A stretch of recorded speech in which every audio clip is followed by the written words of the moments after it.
एक सिस्टर को मैं देख रहा हूँ, दवाइयां खा के आराम नहीं आया, कभी दिक्कत पेट की लगती, कभी यूट्रस की लगती, कभी किडनी की लगती, कभी लीवर की लगती है, और मैं देख रहा हूँ तुझे आज डिलीवर होते हुए। शरीर के ऊपर होली गोस्ट फायर, तुम्हारे बिजनेस के नौकरी के ऊपर होली गोस्ट फायर रिलीज करो, बोलो fire, get fire, get fire, get fire, get fire.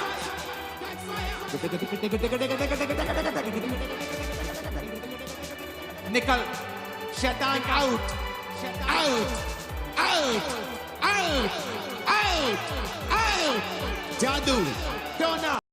Praise the lord, सबको जय मसीह की। Welcome to spiritual life YouTube channel.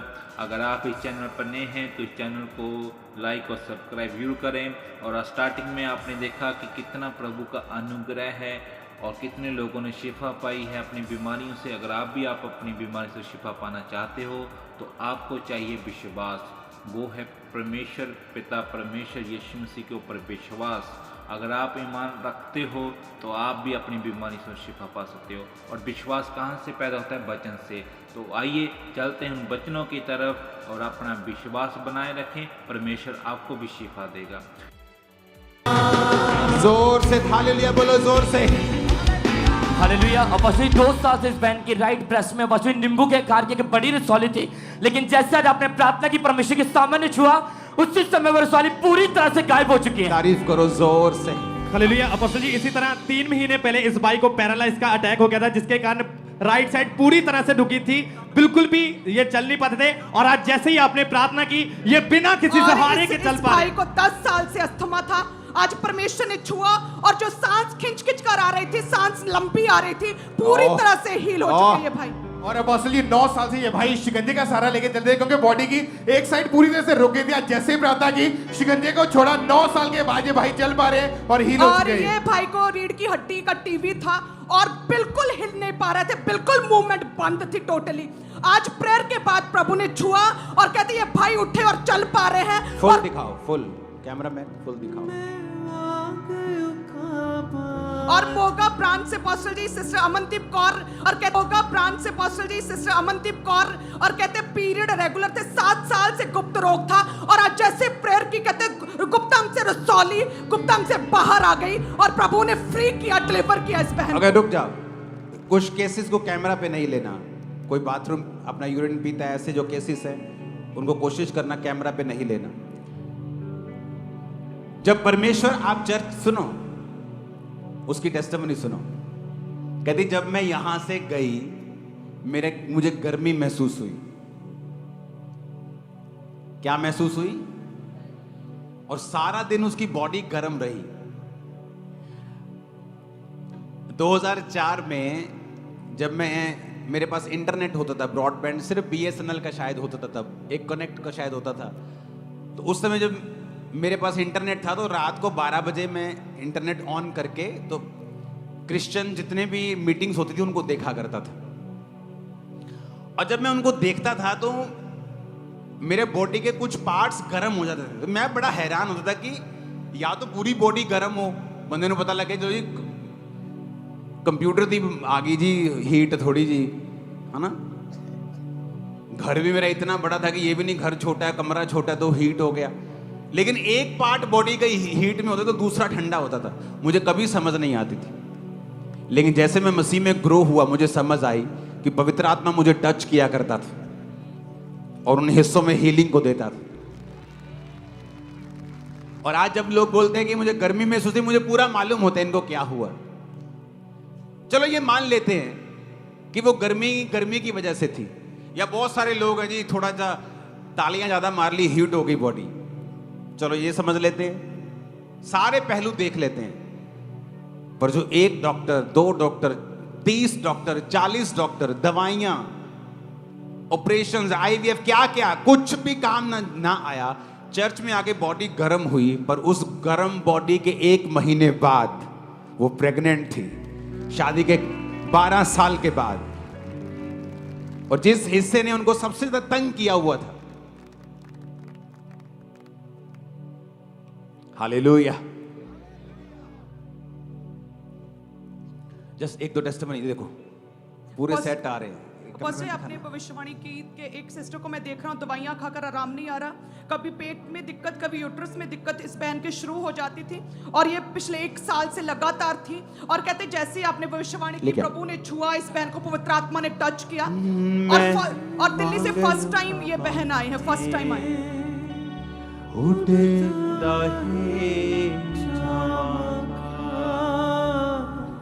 तेरी महिमा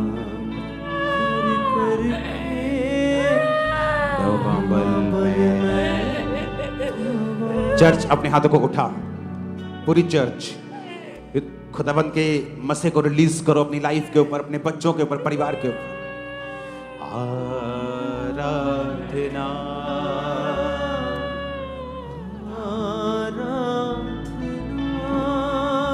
बस ये बच्चे की बड़ी ही एक मार्वलेस टेस्टमनी। इनका बच्चा कहते हैं जब पैदा हुआ खिंच-खिंच कर सांस ले रहा था, प्रॉपर सांस नहीं आ रही थी, आर्टिफिशियल ऑक्सीजन ले रहा था और डॉक्टर्स ने बोला था बचने का कोई भी चांस नहीं है। लगातार कई दिनों तक कहते वेंटिलेटर पर रहा और बहुत क्रिटिकल कंडीशन थी। हमारे पास फोटोज हैं और बहुत क्रिटिकल कंडीशन थी। कहते डॉक्टर ने जवाब दे दिया था कि बचने का कोई भी चांस नहीं है। और कहते जैसे ही आपने ऑयल, प्रार्थना किया, ऑयल दिया था और जैसे ही अप्लाई किया, प्रभु ने छुआ और जो आर्टिफिशियल ऑक्सीजन थी जन्म से, उसे उतार के आज चर्च आए हैं और पूरी तरह से बच्चा स्वस्थ और नॉर्मल ब्रीथ ले पा रहा है। प्रभु वही बेबी है, वही वाला बेबी है। हाँ जी, हाँ जी, भाई। ओह जीसस, हालेलुया, हालेलुया। इसकी टोपी उतारो तो इसकी पर्सनैलिटी खराब की थी भी तुमको बड़ा होके बोलेगा मुझे चर्च में लेके, मेरी टोपी क्यों नहीं उतारी तुमने, मेरा हेयर स्टाइल दिख रहे हो तो जरा। ओह जीसस, वो लाइफ देगा तुमको भी। ओह आमीन, ऊंचे वाला चाहिए। सुनो, टेस्टिमनी को 1 सेकंड के लिए स्टॉप करते हैं। ये देखो टेस्टिमनी, बैठ जाओ यहीं पे, अपने हाथों को उठाओ, अपनी बाइबल को उठाओ, सिर्फ 5 मिनट के लिए अपनी बाइबल को उठाओ। अच्छा बाप अपने बेटे के और बेटी के कानों को खोलता है। वो उन्हें मीठे मीठे शब्दों से नहीं, कई बार उनको छड़ी से भी समझाता है।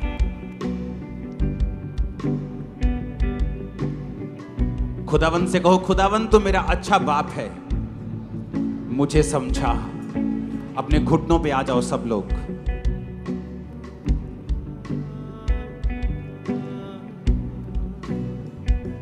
प्रभु से कहो, प्रभु तू मेरा अच्छा बाप है, मुझे समझा।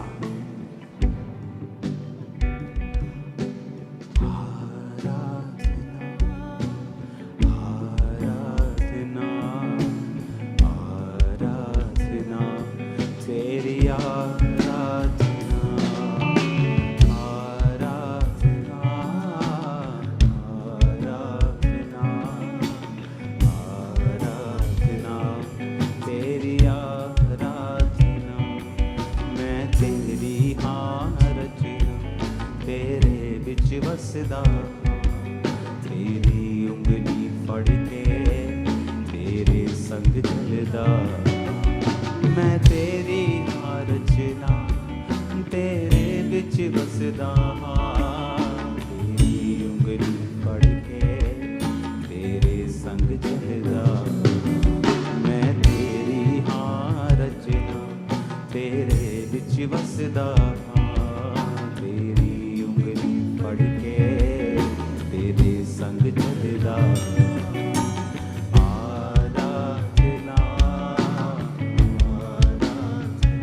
खुदावन से बात करो, बोलो प्रभु मेरे कानों को खोल दे। इसको प्रीचिंग मोड पे करो। फिर से बोलो, परमेश्वर मेरे कानों को खोल दे।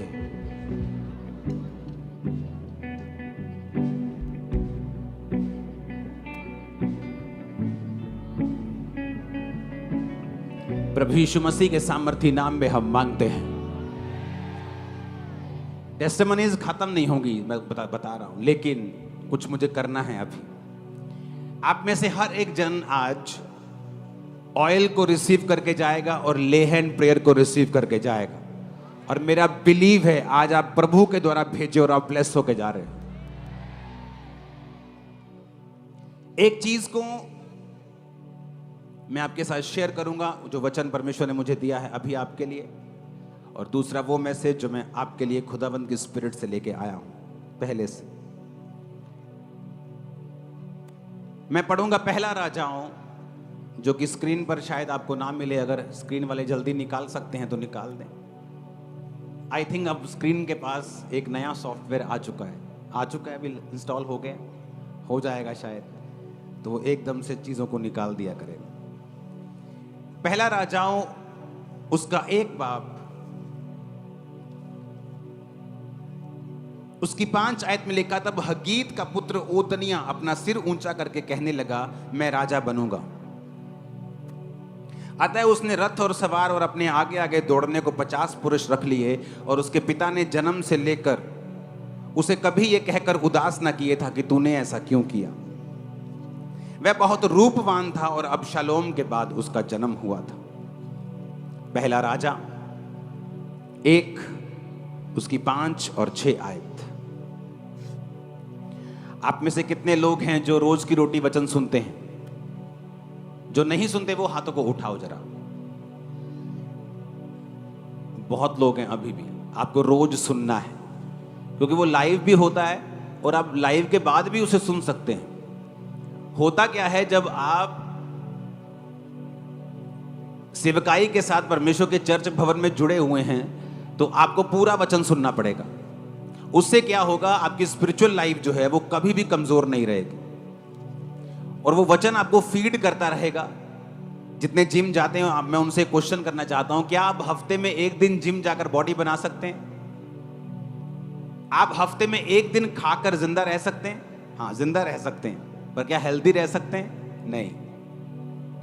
कभी आप 15 रोटी खा लें एकदम से, फिर 2 दिन कुछ नहीं खाएं, फिर उसके बाद 3-4 दिन बाद फिर 20 रोटी खा लें, आप जिंदा रह सकते हैं, कैलोरी काउंट को पूरा कर सकते हैं, लेकिन हेल्दी नहीं रह सकते। इसलिए बाइबल में लिखा, प्रभु ने कहा मेरी रोज की रोटी मुझे रोज दे। इसलिए आपको रोज वचन सुनना है। रोज की रोटी 1 बजे। बी फ्रूटफुल, जो आपके घरों को बैलेंस करने के लिए वचन आता है। ये 2 वचन आपको अगर आपने सुन लिए, मैंने आपको बाहर कहा था, उसके बाद रात की प्रेयर अगर आपने अटेंड कर ली, उसके बाद सिर्फ आपको पर्सनल प्रेयर चाहिए, आपके मसले सॉर्ट आउट हो जाएंगे। मसले नहीं रहेंगे लाइफ में। करके देख लो, चैलेंज करता हूं आपको, मसले फिनिश हो जाएंगे। सच कह रहा हूं मैं आपको। अब एक चीज जो मैं आपको वचन से बताऊंगा वो आपके लिए है। इसमें लिखा है कि दाऊद का बेटा ओतनिया सिर ऊंचा करके कहने लगा, मैं राजा बनूंगा। लेकिन दाऊद का बेटा ओतनिया ये बात जानता था कि वो राजा बनने के लिए परमेश्वर की विल नहीं है, मर्जी नहीं है। वो शरीर से उठा, शरीर की ताकत के द्वारा, स्किल के द्वारा, अपने टैलेंट के द्वारा वो काम करना चाहता था। और बाइबल कहती है उसने आगे 50 पुरुष रख लिए, गुंडों की तरह बिहेव करने लगा। रथ रख लिए, सवार रख लिए, दगड़ दगड़ दगड़ दगड़ आता था, पता था वो ओतनिया आया, ओतनिया आया। उसने बड़ा एक अपना ऑरा क्रिएट करना चाहा। लेकिन वचन कहता है ना बल से ना शक्ति से, उसकी आत्मा के द्वारा। और बाइबल कहती है उसके पिता ने उसे जन्म से लेकर कभी उदास नहीं किया था। मैं बहुत से पेरेंट्स को जानता हूं जो अपने बच्चों को डांटते नहीं। मैं बहुत से पेरेंट्स को जानता हूं जो अपने बच्चों को कुछ नहीं कहते। दाऊद की जिंदगी में अगर आप देखेंगे तो फाइनेंशियली वो सक्सेसफुल था। क्यों? उसे बोना आता था, उसे जीतना आता था। 66 लड़ाइयां लड़के भी वो हारा नहीं, हमेशा जीता। उसका रीजन ये था कि वो पवित्र आत्मा के सीक्रेट को जानता था कि जब वो पवित्र आत्मा के साथ रहेगा तो हर बार नई लड़ाई में पवित्र आत्मा उसे नई स्ट्रेटजी देता था, इसलिए वो कभी हारता नहीं था। आज एक देश अगर रूस और मान लो अमेरिका लड़ पड़े तो 40 साल पीछे चले जाएंगे, लेकिन दाऊद अपनी जिंदगी में 66 लड़ाइयां लड़के भी फाइनेंशियली कभी कमजोर नहीं हुआ और हमेशा जीतता रहा और बरकत पाता रहा। उसका रीजन था पवित्र आत्मा उसके साथ था। इसलिए जब उसने पाप किया तो परमेश्वर ने उसे सजा दी और उसने कहा, प्रभु अपने पवित्र आत्मा को मुझसे कभी अलग ना कर, क्योंकि वो दाऊद जानता था कि उसकी जीत का जो सीक्रेट है वो पवित्र आत्मा है। अपने हाथों को उठाओ, बोलो परमेश्वर तेरे वचन आज मेरे कानों को खोल दें। ऊंची आवाज में प्रार्थना करो फिर से।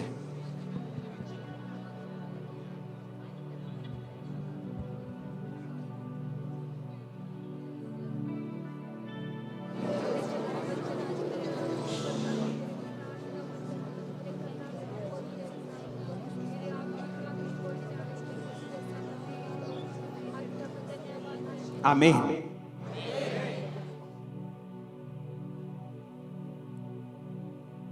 बाइबल को इसलिए लिखा गया है और बाइबल की हर एक घटना को इसलिए लिखा गया है कि हम उससे सीख सकें। बाइबल में किसी भी पाप को छुपाया नहीं गया। मोआब किससे जन्मा था?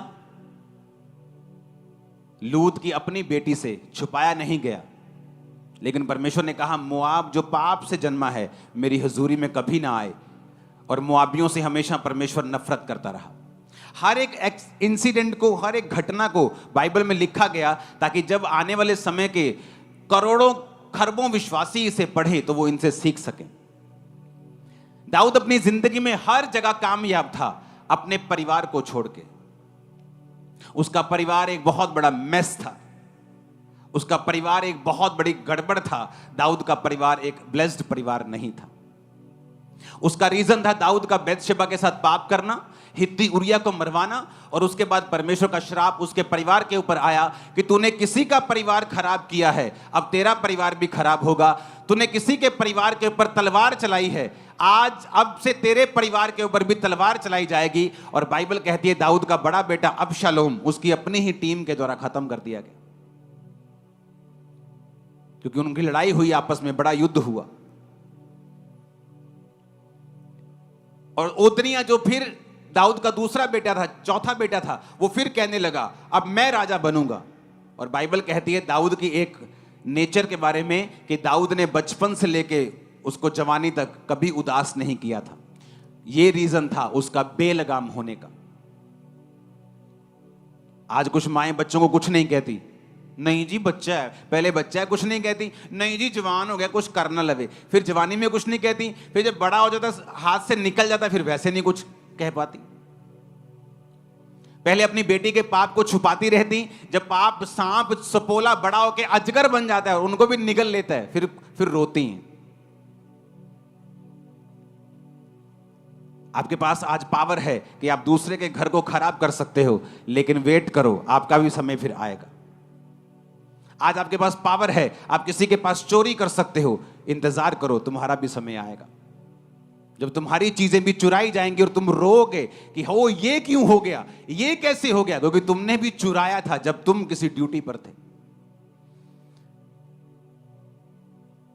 तो जब चुराते हैं तो तब आवाज नहीं आती, लेकिन जब न्याय होने वाला होता है, जब न्याय होता है तब मालूम होता है कि मेरे साथ वो सब कुछ हो रहा है जो मैंने बोया था, वही मेरे परिवार के साथ हो रहा है जो मैंने दूसरे के साथ किया, वही मेरे साथ हो रहा है जो मैंने अपने बॉस के साथ किया। इसलिए बाइबल कहती है दिया करो तो तुम्हें भी दिया जाएगा। जो कुछ तुम बोओगे वो तो कुछ तुम काटोगे, तुम ज्यादा बोओगे ज्यादा काटोगे। अब तुम देखो तुमने ज्यादा कांटे बोने हैं या ज्यादा फल बोने हैं या ज्यादा गेहूं बोना है, वो तुम देखो तुमने क्या बोना है। आपको ये नहीं मालूम आपके बच्चों के दोस्त कौन हैं, आप एक अच्छे पेरेंट्स नहीं हैं। आपको नहीं पता आपके बच्चों के दोस्त कौन हैं, आप एक अच्छे माता पिता नहीं। आपको नहीं पता आपके बेटी की सहेली कौन है, वो किस परिवार से है, वो क्या करते हैं, वो कैसे बात करती है, क्या उसका चरित्र है, आप एक अच्छी मां नहीं हैं। आपके बच्चे जिन जिन के भी कांटेक्ट में आते हैं, आप उन सबके साथ आपका कांटेक्ट होना चाहिए। वो चाहे छोटे बच्चे हों चाहे बड़े बच्चे हों, चाहे गरीब हों चाहे अमीर हों, कोई फर्क नहीं पड़ता। किसी भी जात के हों कोई फर्क नहीं पड़ता, किसी भी रंग के हों कोई फर्क नहीं पड़ता, लेकिन उनका स्वभाव क्या है, उनके माता पिता का स्वभाव क्या है, वो किस स्वभाव से जीते हैं, ये फर्क पड़ता है। दाऊद ने अपने बच्चों का ध्यान नहीं दिया, कुछ नहीं कहा उनको, और यही कारण था कि फिर ओदनिया मारा गया। क्यों? क्योंकि जब वो खड़ा हुआ तो परमेश्वर की इच्छा सुलेमान को राजा बनाने की थी, तो परमेश्वर ने सुलेमान को राजा बनाया। जब सुलेमान राजा बना तो ओदनिया को मरना पड़ा आने वाले कुछ हफ्तों के अंदर अंदर, क्योंकि वो परमेश्वर का प्लान नहीं था। लेकिन ओदनिया अपने शरीर से, अपनी ताकत से, कोई भी बच्चा फैमिली में बड़ा काम नहीं कर सकता। 50 लोग रख लो, रथ सवार रख लो, लेकिन छोटी छोटी गलतियां उसने की और बाप ने कुछ नहीं कहा। बंदे का, बच्चे का हियाव बढ़ता है, मैंने ये गलत काम किया, मेरी मम्मी ने कुछ नहीं कहा, मैंने ये गलत काम किया, मेरे बाप ने कुछ नहीं कहा, फिर थोड़ा और गलत काम, एक पैग लगा के आया, मां कहती चलो छट्टो चलो छट्टो छट्टो, चलो कोई गल नहीं, बच्चा कहता है अच्छा, एक पैग में कुछ नहीं कहा, फिर अगली बार 2 पैग लगा के आता। जब बेटी बोलती नहीं नहीं मम्मी मेरा दोस्त है, बस कल्ला दोस्त ही है, चल कोई गल नहीं, फिर धीरे धीरे वो दोस्त कुछ और हो जाता है, फिर कुछ और हो जाता है। जो सांप उत्पत्ति में सांप था, प्रकाशित वाक्य में अजगर बन चुका है। जब आप अपने बच्चों की छोटी कमियों को दूर नहीं करते, चाहे वो छोटा सा झूठ हो, आपका बच्चा चाहे डर में बोल रहा है या अनजाने में बोल रहा है या उसे सच झूठ के बारे में पता नहीं है, उसे समझाओ, क्योंकि आज छोटा झूठ कल का बड़ा ब्लंडर बन जाएगा और आपको मालूम भी नहीं होगा। आज की छोटी गंदी आदत कल की बड़े कैसे बदल जाएगी आपको मालूम भी नहीं होगा। आज की छोटी छोटी गालियां कल के कैसे कलेश में बदल जाएंगी आपको मालूम भी नहीं होगा। दाऊद के अंदर यह बुरी आदत थी, इसलिए दाऊद का परिवार एक ब्लेस्ड परिवार नहीं था। उसमें लड़ाइयां थी, झगड़े थे, कारण पाप भी था और कारण यह भी था कि दाऊद अपने बच्चों को डांटता नहीं था। अब्राहम को परमेश्वर कहता है ये मेरा दोस्त है, अब्राहम मेरा दोस्त है। पता है क्यों? परमेश्वर कहता है इसलिए ये मेरा दोस्त है क्योंकि मैं जानता हूं कि अब्राहम अपने बाद अपने परिवार को भी मुझ में चलने की आज्ञा देगा। कैसे? जो मर गया वो कैसे आज्ञा दे सकता है? कोई दे सकता है मरने के बाद आज्ञा, लेकिन अगर आपकी विल होती है ना, वसीयत कि इसहाक के नाम अब्राहम की वसीयत, जब जब इसहाक परमेश्वर में चलेगा और चलता रहेगा मेरी संपत्ति का हकदार होगा। जिस दिन ये यहोवा को छोड़ देगा इसको भूखे नंगे कोई निकाल देना घर से। वो इतना सख्त था। उसने छोटे होते से इसहाक को चलाया था। जब इसहाक जवान हुआ तो उसका बाप नहीं भेजता था, वो अपने आप मैदान में ध्यान करने के लिए परमेश्वर के वचन का जाता था, इसलिए वो आशीषित था। उसे अपने युद्ध जीतने आते थे, सरकारों से भी अमीर था, गवर्नमेंट से भी अमीर था, राजाओं से अमीर था। राजा लोग उससे जेलसी करते थे क्योंकि उसने अपने बाप से सीखा था। अपने परिवार की ओर ध्यान दें। जिनके बच्चे हैं वो ध्यान दें। वो बच्चे आपके अपने नहीं, मैं आपको बता रहा हूं, वो एक ऐसी सोल्स हैं, एक ऐसी आत्माएं हैं जो खास तौर पे परमेश्वर ने आपको दी हैं पालने के लिए, उनको तैयार करने के लिए। जिस तरह आत्मिक बच्चे परमेश्वर ने दिए हैं, आपको वो भी बच्चे परमेश्वर ने दिए हैं ताकि आप जो आपके अंदर है उनमें डाल सके, ताकि जो आप कर रहे हैं कल को वो कर सके। लेकिन अगर शैतान आप सोए रहे और आपके अंदर जो है आप ना डाल सके तो कोई तो डाल ही देगा उनके अंदर। जमीन खाली तो रहेगी नहीं, या तो गेहूं उगाएगी या फिर भांग या ऊंट कटारे उगाएगी। अब आप देख लो क्या उगाना है। अब कुछ तो उगेगा। अगर आप अपने बच्चों में अच्छी चीजें नहीं डाल रहे हो तो शैतान गलत तो डालेगा, कुछ तो अंदर जाएगा, या गलत जाएगा या सही जाएगा। ऐसा नहीं हो सकता कि जमीन खाली हो, ना बच्चा सही है ना गलत, ऐसा नहीं हो सकता। या तो वो सही की तैयारी कर रहा है या गलत की तैयारी कर रहा है। अपने घरों में समय दें अपने बच्चों परिवार को, बैठें, बात करें, उनके दोस्तों को, उनकी सहेलियों को देखें कौन है वो, किस तरह से वो बात करते हैं, जांचें और परखें। प्यार के साथ अपने बच्चों को मोल्ड करें, वहां लगाएं जहां वो कल जाना चाहते हैं।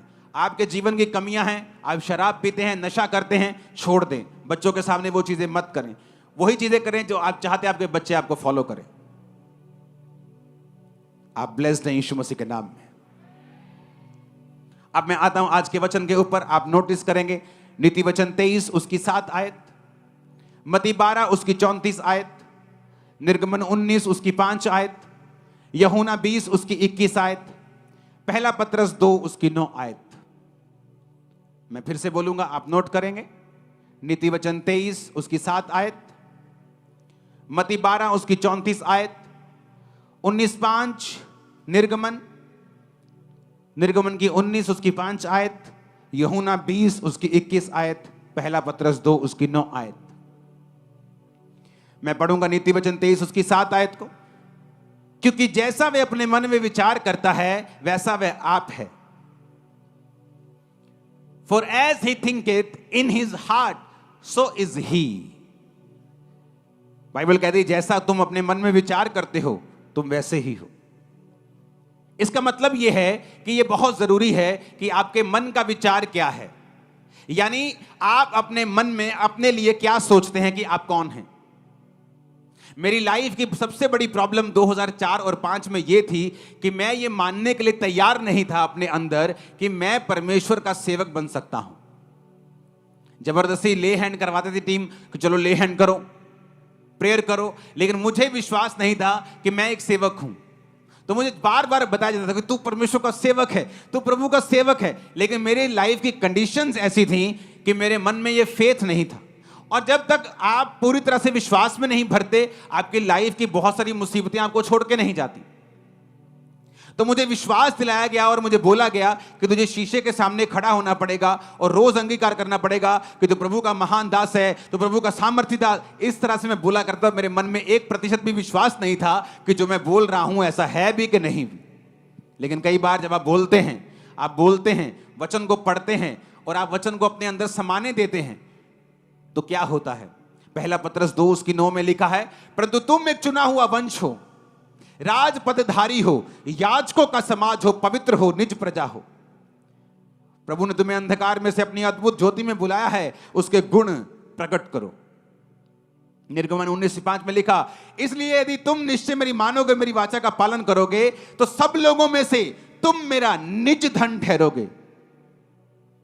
तब मुझे वचन समझ आया। वचन में यह लिखा था कि मुझे अपने आप को वैसा देखना पड़ेगा जैसा वचन कहता है, नहीं तो मैं वो नहीं बन पाऊंगा जो वचन मुझे बनाना चाहता है। क्योंकि हर एक लाइफ में परमेश्वर की बड़ी योजना है। हो सकता है आप एक आम परिवार से हो, आपकी लाइफ बड़ी नॉर्मल हो, बड़ी गरीबी में हो, बड़े छोटे कुल से परिवार से कहीं से भी आप आए हो। आपको लगता है जो वचन में लिखा हुआ है कि परमेश्वर कहता है, जमीन आसमान का मालिक, कि तुम मेरे निज धन हो, तुम चुना हुआ वंश हो, तुम लोगों में से अलग कर दिए गए हो, तुम याजकों का समाज हो, तुम राजा हो, तुम याजक हो, तुम लोग पवित्र हो, मैंने तुम्हें चुन लिया है। इतनी बड़ी बड़ी बातें जब बाइबल कहती, तो कई बार जब लाइफ की सिचुएशन को देखा जाता है तो वो रियलिटी नहीं लगता। लेकिन अगर हमें रियलिटी पैदा करनी है, सच्चाई पैदा करनी है, आशीष पैदा करनी है, बड़ी बरकत अपनी जिंदगी में से पैदा करनी है, हमें सहमत होना पड़ेगा वचन के साथ, जो वचन कहता है। इसलिए बाइबल में लिखा है, जैसा तू अपने मन में विचार करता है वैसा ही तू है। फिर एक बदलाव का समय आया। वो बदलाव का समय था जब मुझे पता लग गया कि खुदाबंद ने मुझे चुना है, एक बड़े काम के लिए चुना है। मेरे शब्द चेंज हुए। अगर किसी विश्वासी में बदलाव आप देखते हो, तो उससे पहले का स्टेप यह है कि उसके शब्द चेंज होना शुरू हो जाते हैं। फिर वो अपनी बीमारी के बारे में बात नहीं करता, वो ये बारे में बात करता है कि जीसस क्राइस्ट सब कुछ कर सकते हैं, उसके कोड़े खाने से मैं चंगा हो चुका हूं, चंगी हो चुकी। वो अपने संघर्ष के बारे में बात नहीं करता, वो वचन के बारे में बात करता है, विश्वास के बारे में बात करता है। हालेलुया। कोई आपसे पूछ सकता है, ओ तेरे माथे पे तो अभी भी वो तेरा तू ठीक नहीं हुआ। आप उसे बता सकते हो, इस संडे चर्च में बहुत बड़ी बड़ी गवाहियां थी। आज प्रभु ने बड़े बड़े लोगों को चंगा किया। बड़े बड़े सालों के बाद लोग व्हील चेयर से उठे, बहुत बहुत सालों के बाद लोगों ने अपने बेबीज को पाया। उसके कोड़े खाने से मैं चंगा हो चुका हूं, ये तो कुछ भी नहीं, ठीक हो जाएगा, अभी देखना तुम ठीक हो जाएगा। वो नहीं रहेगा, क्योंकि आपको जवाब देना आ चुका है। जैसा तू अपने मन में सोचता है तू है, वैसा ही तू बन जाएगा।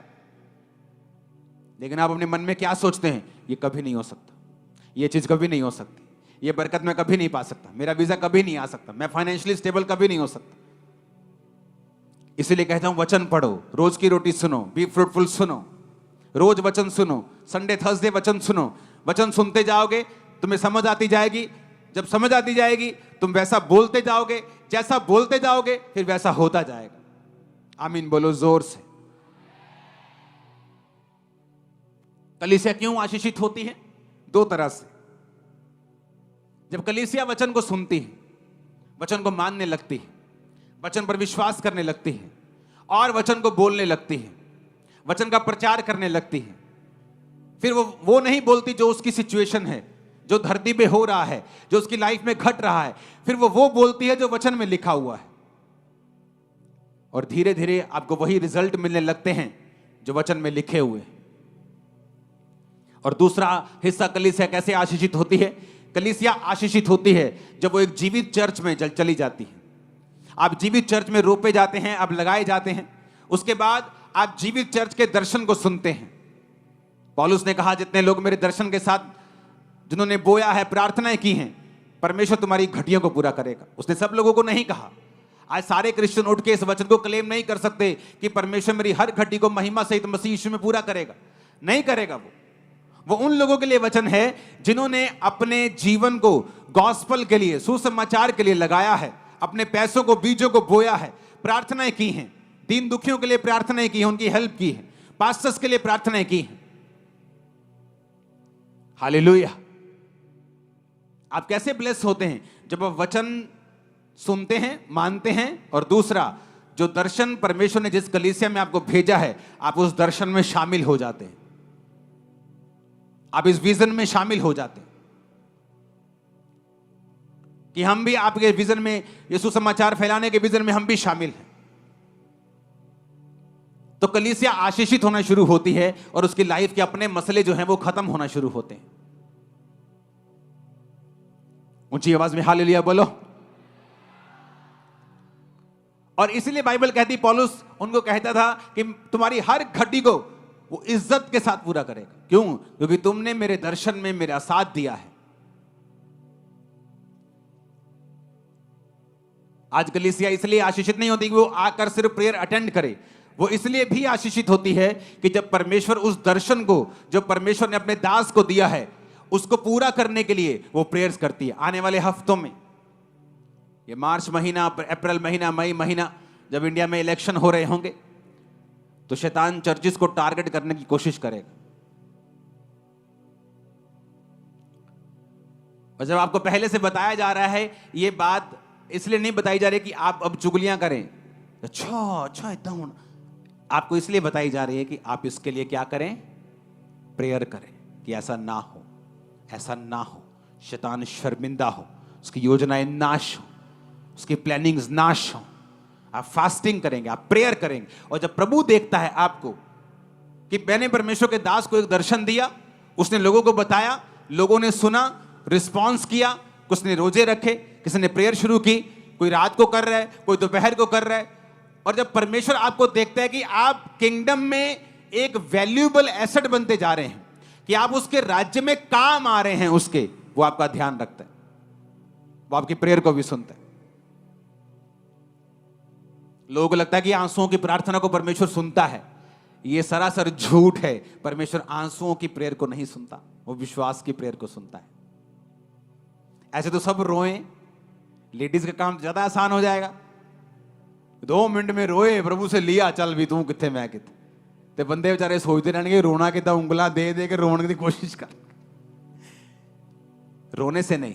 जब बाइबल का वचन कहता है, हिजकिय्याह नबी को परमेश्वर ने कहा, मैंने तेरी प्रार्थना सुनी और तेरे आंसू, वो आंसुओं की बात नहीं कर रहा जो आप समझ रहे हैं, इमोशनल आंसू। वो फेथ था कि प्रभु मैं तेरे समान सीधा, तेरे सामने सीधा रहा हूं, मैंने ये कर्म किया है, मैंने मूर्ति पूजा नहीं की, मैंने गलत काम नहीं किए, मैंने दीन दुखियों की सहायता की है, मुझे छू। वो रो रहा था, प्रभु मैं सही हूं, मैं विश्वास के साथ मांग रहा हूं। परमेश्वर ने विश्वास को देखा, उसके पास्ट को देखा, उसके रिकॉर्ड को देखा। आज रिकॉर्ड क्या है? कितनी सिगरेट पी है, कितनी चैनी कैनी खाई है, कितने पैग लगाए हैं, कितनी ठगी की है। तो रिकॉर्ड मायने करता है, आंसू मायने नहीं करते। तो परमेश्वर के सामने जब आप परमेश्वर के सामने प्रेयर करते हैं कि परमेश्वर के दास ने बोला कि ऐसा ऐसा शैतान करने की कोशिश कर रहा है, खासकर पंजाब की बड़ी चर्चेस के ऊपर, तो हमें प्रेयर करनी है। तो आप आज रात से ही प्रेयर करेंगे, प्रभु शैतान की योजनाएं नाश हो। कोई व्यक्ति, कोई संस्था, किसी भी तरह का कोई व्यक्ति, सरकारी गैर सरकारी, कोई अटैक ना कर सके, ये शर्मिंदा हो। तो परमेश्वर देखता है कि अच्छा ये व्यक्ति किंगडम में काम आया। जब आप फिर अपने लिए प्रेयर करेंगे, वो आपकी प्रेयर को सुनेगा भी, उत्तर भी देगा, आपको जल्दी देगा। मेरी लाइफ का एक्सपीरियंस है, जो लोग सेवा में हैं, पास्टर्स के काम आते हैं, प्रभु के काम आते हैं, उनकी प्रेयर्स और उनकी हीलिंग और डिलीवरेंस दूसरे लोगों से जल्दी होती है। मेरी लाइफ 20 साल का एक्सपीरियंस है।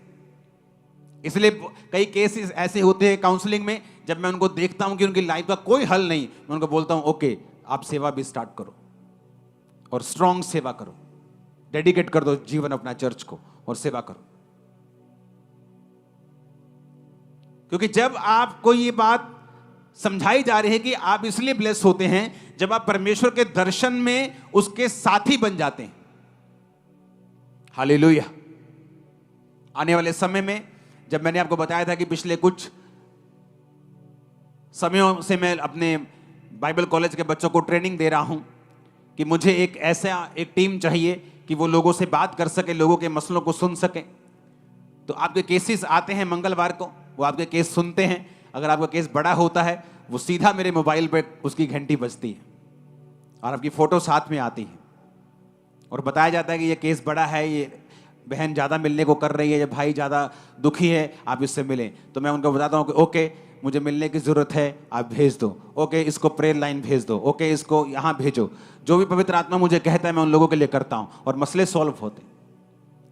और मैंने उनको बताया था कि इसके लिए मुझे बाइबल कॉलेज चाहिए। तो बाइबल कॉलेज की बिल्डिंग को परमेश्वर ने पिछले सालों में हमें दिया, उसे बाय किया। वहाँ पे 100 बच्चे अपनी लाइफ को डेडिकेट करके वहाँ रहते हैं, वहीं खाते हैं, वहीं पीते, वहीं रहते हैं, अपने परिवारों से दूर। और उसी वजह से आज आप काउंसलिंग को ले रहे हैं। अब आने वाले समय में उस बिल्डिंग को बड़ा किया जा रहा है। वो बिल्डिंग, अगर उसकी पिक्चर है तो उसे हम देखेंगे स्क्रीन के ऊपर। ये पहला लेंटर पड़ चुका है उस बिल्डिंग का।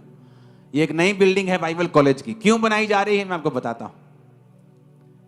ये एक नई बिल्डिंग है। उसी बिल्डिंग में आसपास उसके बिल्डिंग थी, बीच में बहुत जगह थी। तो लॉ के अकॉर्डिंग जितना भी हम बना सकते थे, तो वहां 350-400 बच्चों के लिए बिल्डिंग बन रही है, 4 मंजिली ऊंची। यहां नहीं है, वो यहां से 1.5-2 किलोमीटर दूर है। ये इसका पहला लेंटर उस दिन मैंने दिखाया था, पड़ रहा है, लेकिन अब वो पड़ चुका है। अब तो दूसरे लेंटर की तैयारी हो रही है। तो ये 4 बिल्डिंग में 400 ये तो 100 बिल्डिंग में पुराने 500 जो आदमी होंगे और बहनें होंगी, क्योंकि बहनें यहां नहीं रहती, यहां सिर्फ जेंट्स लोग रहते हैं। तो जो अपना जीवन प्रभु को दे देंगे और सेवा करेंगे, और उसके बाद वो सेवा करेंगे यहां पर। और मुझे ये गिनती क्यों चाहिए, उसका रीजन ये है कि परमेश्वर ने मुझे आपके लिए कुछ करने के लिए बोला है।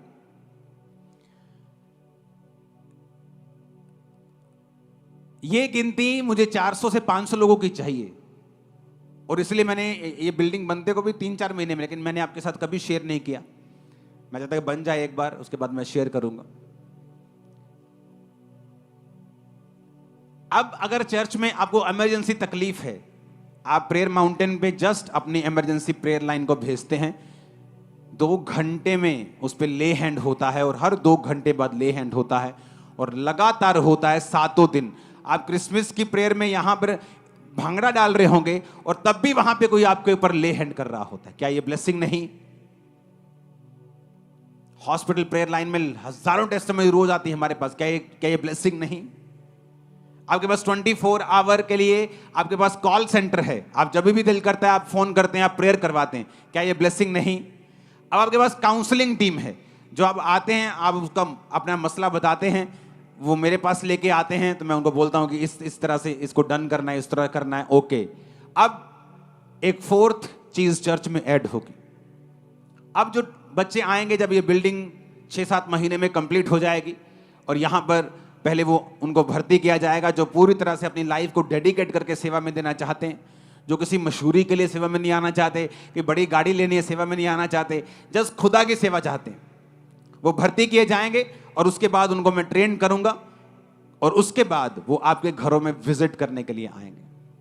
हर एक व्यक्ति के घर पे, हर एक मेंबर के घर के ऊपर आपको सॉफ्टवेयर के साथ जोड़ा जाएगा। कई बार वो आपके घरों पे आएंगे, और कई बार वो आपको वीडियो कॉल करेंगे, और वीडियो कॉल पे पूरा परिवार आपसे, उनसे बात होगी। जब उनको इंस्ट्रक्शन दी जाएगी कि अब वीडियो कॉल नहीं करनी है, अब आपके घरों में जाया जाएगा।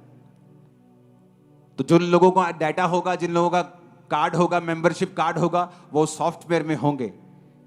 तो वो बांट दिए जाएंगे कि एक चरवाहे को, एक शेफर्ड को 1000 परिवार दिए जाते हैं, या 500 परिवार दिए जाते हैं। तो वो 500 परिवारों की जिम्मेवारी को उठाएगा, आपके घरों में जाएगा, प्रेयर करेगा, आपसे बात करेगा, आपके बच्चों से बात करेगा, कौन चर्च आ रहा है, कौन चर्च नहीं आ रहा, कितनी प्रेयर आप करते हो, फास्टिंग करते हो कि नहीं करते, बाइबल पढ़ते हो कि नहीं करते हो। इंडिविजुअल आपके घरों में भी वो काउंसलिंग करेगा। और जब आपको उनको लगेगा कि आपकी फैमिली को मुझसे मिलाना जरूरी है, फिर वो आपको चर्च में लेके आएगा, और संडे मीटिंग के बाद और थर्सडे मीटिंग के बाद वो आपको मुझसे मिलाएगा। तो इसलिए मैंने कहा था कि ये बिल्डिंग हमें चाहिए, और जब ये बिल्डिंग बनेगी, जब शेफर्ड्स होंगे, चरवाहे होंगे, तो वो मेरी जगह पे जैसे मैं जाता था, अब वो आपके घरों में जाएंगे, आपसे बात करेंगे। जो मंगलवार हम काउंसलिंग करते हैं, आने वाले दिनों में उसे रोज किया जाएगा, एवरी डे। आप लोगों को जस्ट बता सकते हो, एनी टाइम चर्च में चले जाओ, वहां कोई ना कोई मिल जाएगा। आपको प्रेयर लाइन का मसला है कि समझ नहीं आ रहा, प्रेयर लाइन में रजिस्ट्रेशन कैसे करनी है, ये समझ नहीं आ रहा, जस्ट उन्हें भेज दो। ऑयल चाहिए, भेज दो। तो ये आने वाले समय में परमेश्वर का प्लान है। आपको प्रेयर करनी है, इस बिल्डिंग के लिए बीजों को बोना है, प्रेयर पहले नंबर पे रखनी है, क्योंकि वो बहुत नीड है उस प्रेयर की अगले 3 महीने। और जो लोग इस दर्शन में परमेश्वर का साथ देंगे, प्रार्थनाओं में, बीजों में, मैं आपको बता रहा हूं, शैतान देख रहा है और सुन भी रहा है, और वो गुस्से में है, और उसके गुस्से की ऐसी की तैसी, वो शर्मिंदा इतना होगा कभी नहीं हुआ होगा। Hallelujah, hallelujah. जब लाइफ में गोलियत आपके सामने हो तो भागना उपाय नहीं है, इसलिए दाऊद गोलियत की और भागा और एक फेंक के मारा उसके माथे पे। जितने बड़े से बड़े शैतान आपको दिख रहे हैं ना, एक वट्टे की मार है ये, एक वचन की मार है। धरती पर गिर जाएंगे धड़ समेत, धड़ाम करके आवाज आएगी, गला धड़ से बाहर होगा। आमीन। ऊंचे वाला खड़कने वाला चाहिए। Hallelujah, hallelujah. अब इन बातों के लिए आपको प्रार्थना करनी है, आपको ये समझ रखनी है कि चर्च में जो चीज़ों को, जो प्रोजेक्ट्स को चलाया जा रहा है, उनके पीछे एक बड़ा मकसद है। क्योंकि जब 500 पास्टर्स चर्च में तैयार होंगे हर साल, आप इमेजिन कर सकते हैं कि हर साल कुछ लोग यहाँ सेवा करेंगे, कुछ लोग अपनी सेवकाई को करेंगे, कुछ लोग किस तरह से सेवा करेंगे। अब इमेजिन करो कितना परमेश्वर का राज्य बढ़ेगा। क्योंकि जो यहाँ पर बाइबल कॉलेज में पढ़ता है उसे पूरी समझ होती है सेवकाई कैसे करनी है, किस तरह से पैसों से दूर रहना है, किस तरह से संसार से दूर रहना है, किस तरह से हमें प्रैक्टिकल जब विरोध हो, झगड़ा हो, जब मुश्किलें आए तो किस तरह से उसे हैंडल करना है। क्योंकि बच्चे बाइबल कॉलेज पढ़ तो लेते हैं, थ्योरी तो पढ़ लेते हैं, लेकिन प्रैक्टिकल में बिल्कुल जीरो होते हैं। और जब दुनिया में जाके उन्हें प्रैक्टिकल चीज़ों का सामना करना पड़ता है, वो फेस नहीं कर पाते, और फिर इधर उधर और इनडायरेक्ट और कहीं से इनडायरेक्ट सेवा करते हैं, कहीं जुड़ जाते हैं, और वो आप पूरी तरह से इस तरह की इफेक्टिव सेवकाई को नहीं कर पाते। लेकिन जब आप सेवकाई के अंडर रहते हैं, आप सब कुछ सीखते हैं, समझते हैं, आपकी ड्यूटीज लगती हैं, अलग अलग डिपार्टमेंट में आप समझते हैं किस तरह से परमेश्वर का काम चलता है, आप कभी भी सेम नहीं रहते। हालेलुया। ऊंची आवाज में हालेलुया बोलो। तो ये चीजों का आपने ध्यान रखना है, और मेरा बिलीव है आप सेम नहीं होंगे। मैं रियल कह रहा हूं, पूरी रीति के साथ बदलाव आपकी लाइफ में होगा।